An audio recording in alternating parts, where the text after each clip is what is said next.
โอ้ฝนตกเมื่อกี้นี่บ่เปียกบ่โทษบ่เฮือนเจ้านี่เปียกแล้วมันอยู่เอใส่เบิ่งอยู่กันครบอยู่บ่มื้อนี้เนาะลูกอยู่ครบเลยสบายดีลูกสาวบ่เลยแม่นอันนี้บ่ลูกสาวอันคนใหญ่เจ้าบ่น่ะแม่นล่ะอีล่ะสบายดีเด้อเนาะ ไปใส่มาตะกี้คือบ่เห็นมาได้ให้เวียกเฮ็ดเวียกหน้าไปเฮ็ดเป็นหยังมากอันคือเป็นอันนี้หน้าเป็นหยังเป็นพยาธิเป็นพยาธิมันคันเนาะอ๋อคันบ่อ๋อนั่นเจ้าเก่าบ่มันจึงเป็นอย่างนี้ลูกแม่นล่ะเล่นเฮาให้กันนะบัดนี้พี่น้องเอ้ยงามแต่สินสำหรับลูกเบิ่งโยนลูกยืนมึงโยหะเนาะเท่าเห็นแต่น้องเพิ่นใส่สุดอันไปค้าไปขายพี่น้องมื้อนี้น้องเพิ่นงามเด้อมื้อนี้น้องอันนกน้อยเพิ่นเนาะใส่สินไปงานดองพี่น้องเจ้าอันไปนอนเฮือนไผลูกแต่ละมื้อนั่นนี่เนี่ยก็ถือว่าสุดๆเดินเฮือนชานน้องเพิ่นก็ได้พี่น้องเอ้ยเนาะน้องตุ๊กตาเพิ่นบ่ได้อยู่น้ำพ่อน้ำแม่ซ้ำพี่น้องเพราะว่าบ่มีหม้องนอนแล้วอะเนาะไปหาขอนอนน้ำหมู่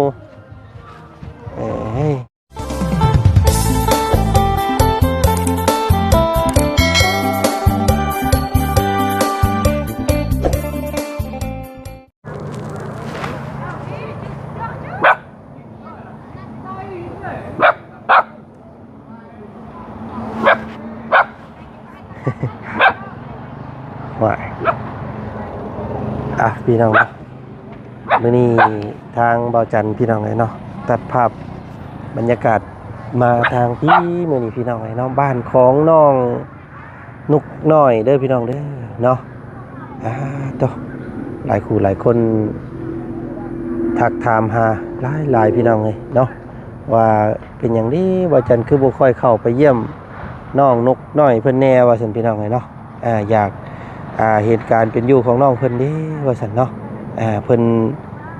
เป็นจังใดว่าซั่นพี่น้องเอ้ยเนาะแวะไปดินไปแอนน้ำน้องเพิ่นแน่เด้อว่าซั่นแต่มีโอกาสว่าซั่นเนาะมื้อนี้ว่าจันมีโอกาสได้แวะเวียนเข้ามาแล้วก็สิแวะเข้ามาทักมาถามเบิ่งเพิ่มเติมอีกก่อนเนาะพี่น้องเนาะพาลมฝนตกปุ๊บเปียกบ่เว้าเด้อเฮือนเรานี่พี่น้องเอ้ยเนาะก่อนอื่นเนาะพี่น้องเนาะกราบทักทายสบายดีเด้อเนาะพ่อแม่พี่น้องหมู่เพื่อนมิตรสุขุสุขคนเนาะเจอกันครับบ่าวจันบรรยากาศตอนเช้าๆมื้อนี้พี่น้องเอ้ยเข้ามาบ้านแก้งเปเนาะมาบ้านแก้งเปพี่น้องเอ้ยเนาะมาหาเนี่ยครอบครัวของน้องกันนกน้อยเพิ่นก่อนพี่น้องเอ้ยเนาะมาอัปเดตการเป็นอยู่ให้น้องเพิ่นเบิ่งก่อนเนาะให้พ่อแม่พี่น้องเพิ่นเบิ่งการเป็นอยู่เป็นยังไงเด้พี่น้องไอ้นอกเบิ้งอันนี้สวนน้องเพิ่นจนมันจนห่วงเบิ่เลยพี่น้องเท่าเนาะอยู่เด้มื้อนี้บ่เนาะเท่าโอ้ฝนตกเมื่อกี้นี่บ่เปียกบ่โทษบ่เฮือนเจ้านี่เปียกแล้วมันอยู่ใส่เบิ่งอยู่กันครบอยู่บ่มื้อนี้เนาะลูกอยู่ครบเลยสบายดีลูกสาวบ่เลยแม่นอันนี้บ่ลูกสาวอันคนใหญ่เจ้าบ่น่ะแม่นล่ะอีล่ะสบายดีเด้อเนาะ ไปใส่มาตะกี้คือบ่เห็นมาได้ให้เวียกเฮ็ดเวียกโดยเฮ็ดเวียกหยังเกาะไปอยู่น้ำเนี่ยเฮ็ดกินช่วยเพิ่นอยู่เมืองเซโปนพุ่นบ่โอ้เป็นแม่ย่าอยู่เพิ่นแม่ย่าผู้นี้พี่น้องไงเนาะทาง FC เพิ่นถามหาหลายได้พี่น้องไงเนาะว่าโอ้ไปดินน้ำอีหล่าเพิ่นเนี่ยระเบานิดไม่เห็นเลยนะโอเคหน้าไปเฮ็ดเป็นหยังมากอันคือเป็นอันนี้หน้าเป็นหยังเป็นพยาธิเป็นพยาธิมันคันเนาะคันบ่นั่นเจ้าเก่าบ่มันจึงเป็นอันนี้ลูกแม่นล่ะเล่นเฮาให้กันนะบัดนี้พี่น้องเอ้ยผู้นี้ซื้อที่ใดก็เจ้าซื้อน้องตุ๊กตา มื้อนี้คือพากันใส่ชุดงามแท้มื้อนี้ฮะ เพิ่นสิไปดอง บ่ แม่น มีงานดองในบ้านติ แม่น มีงานดองพี่น้องไอ้มื้อนี้จังพ่อเพิ่นจังใส่ชุดงามเนาะใส่สิ้นนั่นว่าเปลือกมังคุดหนึง บ่ได้หาแนวขายบ่ลูกช่วงนี้ บ่ หาดอกคนละบาท แต่เก่าเด้มื้อวานนี้เด้คือบ่ไปขายให้ละเบ้าแน่ บ่เห็นแล้ว บ่เห็นละเบ้าบ่ช่วงนี้ แม่น ที่น้องไงเนาะว้าฝนตกมื้อวานนี่บ่เปียกบ่เฮือนเจ้าเปียกบ่ เปียก เอ้ยจะมานอนน้ำอีกบัดนี้ติ บ่บ่ได้นอนเพิ่นไปนอนบนหมู่ นอนเฮือนโม โดย โอ้มาแต่อันว่าเฮ็ดเวียกน้ำยานั่นแต่หึงนะบ่ มาได้เดือนหนึ่งวันที่หนึ่ง ทีหนึง โอ้ลูกสาวบ่เลยเนาะเนี่ยพี่โหเพ่งหัวกันเลยผู้นี้ชื่อตุ๊กตาแม่นบ่อันนี้นุ่งน้อย แม่น ผู้นี้ สุก วันศุกร์วันเสาร์ ผู้ลูกผู้ชายบ่มีบ่ บ่มี เอ้ เรากับน้องพายเราอีกไปสางเรา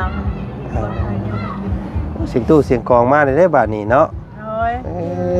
อีหล่าเพิ่นสิได้ไปพรบ่เจ้าพรบ่ บ่ เอ้า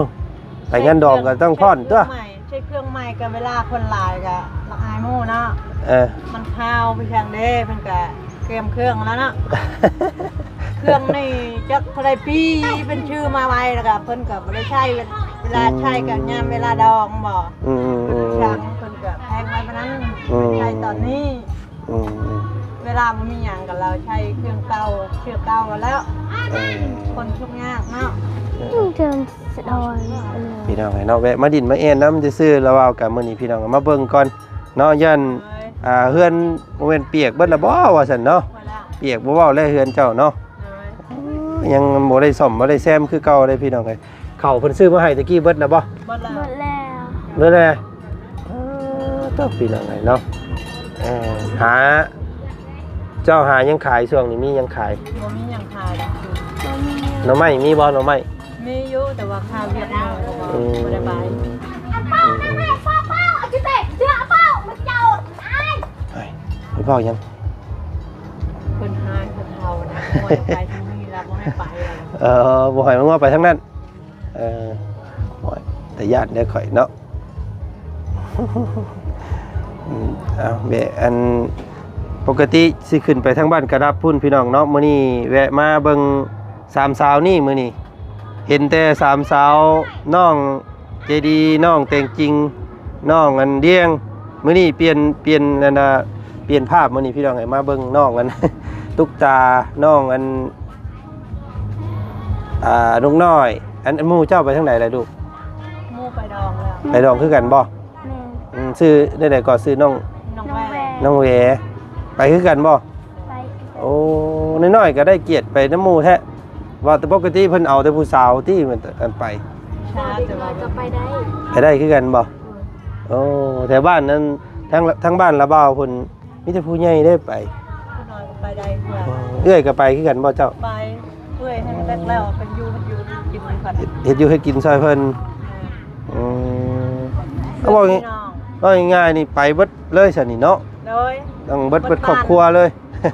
เบิดบ้านนี่แหละ เออ แต่ละครอบครัวไปเบิดเลย เออ ไปอยู่ไปกินน้ำกันเพิ่นบอกนั่นเนาะ เพิ่นออกไปซอยเวียกซอยงานเนาะไปคบไปงานน้ำกันสิบ่ แม่น อืม แต่ว่าเพิ่นหมู่เพิ่นตัวเองคือกันเบิดเพิ่นเคยนั่นเนาะ โดยตู้เสียงของเบิดมือได้มื้อนี้เนาะ เบิดมื้อแล้ว มื้อแรงอีกบ่มื้อแรงเบิดคืนบ่ บ่แมลงกับเขาเลิกแมลง สักหน่อยเพิ่นไปส่งแก้วส่งเคยเนาะ แม่น อ๋อ นี่ก็ไปชงนาง ต้องไปส่งนางเฮือนอยู่ไกลเติบว่าพี่น้องผู้ชนบ้านพุ่นเนาะ แม่น โอ้ค่าดองอยู่ทั้งพี่เท่าใดก็ค่าดอง สมมุติมันมีผู้บ่าวมาขอลูกเจ้านี่เท่าใด เองตามพ่อแม่เว้าเอา เขาให้เท่าใดเอาเท่านั้น เอ้าเฮ้ยซึกเทื่อเพิ่นให้ล้าน2ล้านนี่ได้ซะ เองตามพ่อแม่เว้าเอาเอง สมมุติว่าทั้งบ้านเจ้าเคยอันคาดองกันนี่เท่าใดแถว เพ บ้าน ราะว่าคนกับบ้านก็มีแต่5 ล้าน 5 ล้าน แม่น มีหยังแน่ มีหมูมีงัว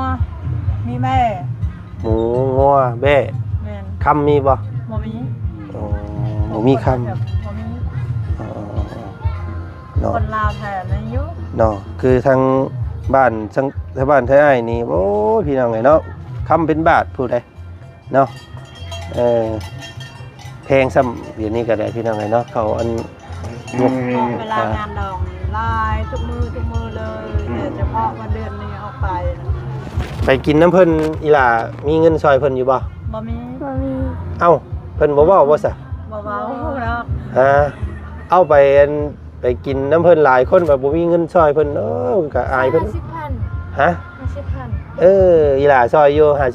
โดยมีเงินไปดอง ใช้เงินเบิ่งอยู่ค่ะ อันนี้ เงิน2,000กีบไปลองโอ้ยตายแล้วพี่น้องไงเนาะไปผูกแขน มีเนาะคนทุกข์ยากว่า ผูกแขนช่วยเพิ่นเนาะ เลย อีหลาจักปีเลย 15 ปี 15 ปีผู้นี้เด้ 13ผู้น้อยเด้ลูก 12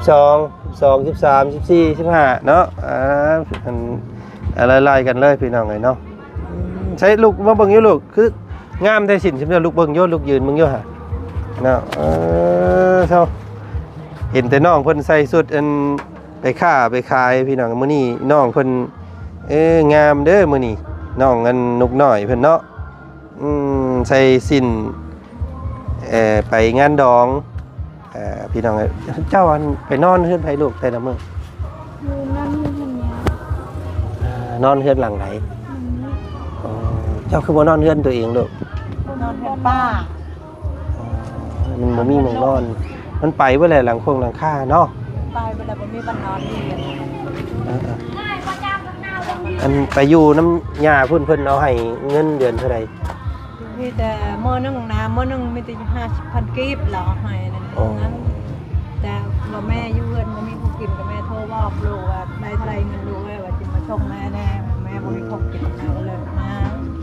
แบบอันได้เงินเดือนแล้วก็เอามาให้แม่สิบ่ ดู พี่น้องเนาะเพิ่นให้มื้อละ50,000 แม่ โอ้ยถูกแท้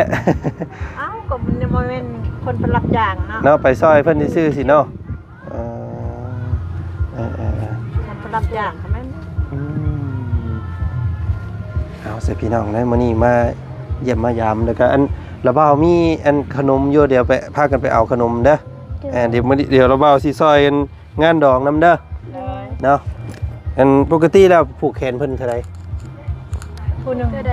กีบ ถามเฮามีเนาะ ดู อันเดี๋ยวระเบ้าสิแบ่งให้เด้อคน1 2 3 4 4แม่ลูกถึงเจ้าเนาะ เลย พากันเอาไปแลกเลยเอาไปผูกแขนเพิ่นเด้อเอาอีหล่ะเจ้าครับเอาเอาไว้เด้อแล้วว่าซอยงานดองเนาะ ปันกันเด้อปันกันเอาไปผูกแขนเนาะโอ้เพลงมันได้อยู่บ่นี่พี่น้องเนาะเสียงเพลงเสียงดำเตะต่ำๆแท้อันนี้เพิ่นย่อเข่าแล้วมื้อนี้ย่อแล้ว เป็นนอนแล้ว มีหยังแน่มีหยังกินน้ำเฮือน มี เพิ่น งัวมีแบ่มีหมู โอ้ทั้งงัวทั้งแบะทั้งหมูเลย แม่นต้องหับบัตรเชิญของทุกคนเนาะ พี่น้องไงเนาะสีหน้าคล้ายๆกันเบิดเลยเนาะสามอันคนเพิ่นลูกเพิ่นพี่น้องไงเนาะคือกันผู้นี้น้องสาวคนใหญ่เพิ่นเห็นน้องคนโตเพิ่นมานำมื้อนี้เนาะจักสิหาทางซอยน้องเพิ่นนี่ได้เรื่องเกี่ยวกับเพิ่นกับซ่านก็ได้พี่น้องแล้วเฮาขอเบิ่งอีกเด้อเบิ่งเพื่อนอีกเด้อนี่ไปเบิดเลยพี่น้องเนาะเปียกเบิดเนาะหมู่เพื่อนเราก็ได้ฝนเวลาฝนตกลงมาเอาไม่ค้ำไว้อยู่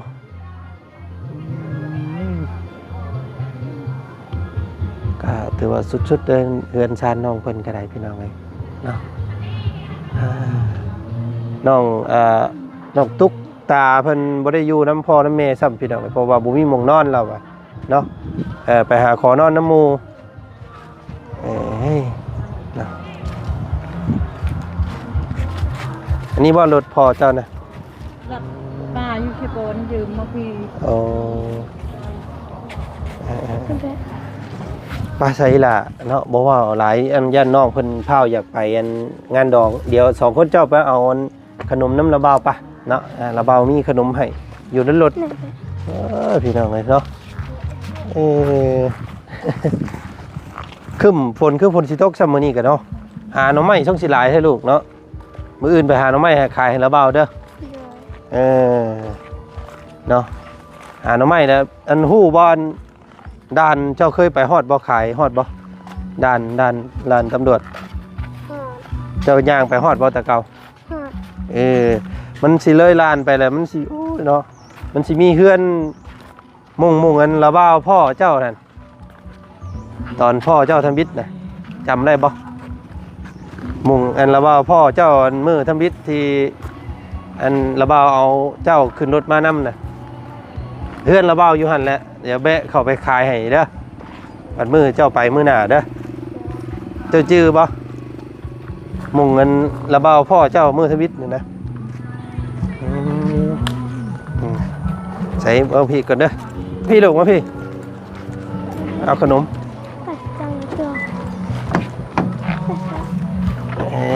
นะหมูมียังให้น้องเพิ่นพี่น้องเอาขนมอันปันกันกินนะลูกเด้อเดี๋ยวก็อันเดี๋ยวเสี่ยวมีให้น้ำเดี๋ยวแป๊บนึงเอ็ดเป็นแต่ญาติเนาะพี่น้องเนาะเอ้ารถดันทางเพิ่นเย็นเพิ่นมุ่งเพิ่นเมาอย่าเบาสิล้มน้ำเจ้าบ่หึงบ่ได้เด้อเอาลูกหลานเอาเมื่อสู้กันกินเด้อเมื่อต้มสู้กันกินเนาะพากันไปซอยดองซะสันมื้อนี้เนาะมื้อหน้าสิมาซื้อของขายนำเด้อล่มบ่เบิ่งพี่น้องไปใส่เมื่อลูกหลานไปเนาะโซตก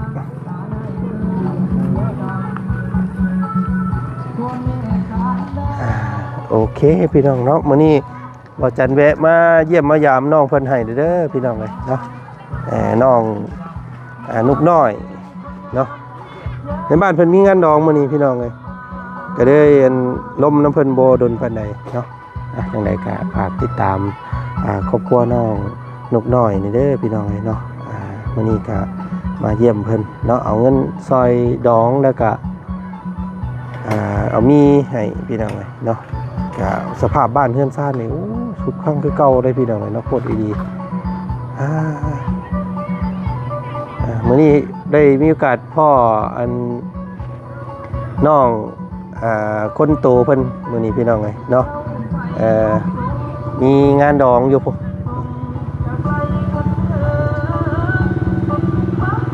งานดอง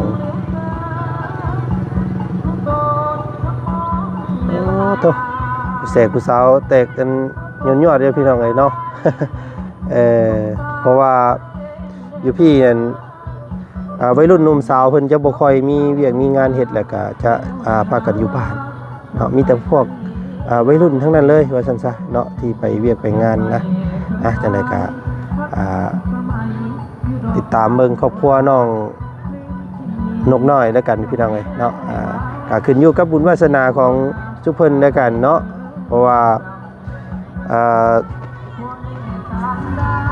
มีหลายคนอยู่ว้าวคอมเมนต์มาเนาะพี่น้องเนาะว่าโอ้ย